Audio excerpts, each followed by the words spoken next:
Saguaro National Park consists of two separate parcels: the Tucson Mountain District, west of Tucson, Arizona, and the Ricon Mountain District to the east.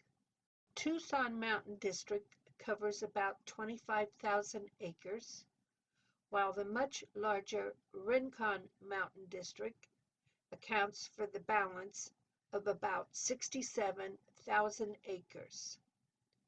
About 71,000 acres of the park, including large fractions of both districts, is designated wilderness. The earliest known residents of the land in and around Saguaro National Park were the Hohokam, who lived there in villages between 2000 and 1450 AD. The Hohokam hunted deer and other animals, gathered cholla buds, prickly pears, palo verde pods, and saguaro fruit, and grew corn, beans, and squash.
Please take a second to comment, subscribe, ring the bell to get notices of new videos, and please give a thumbs up.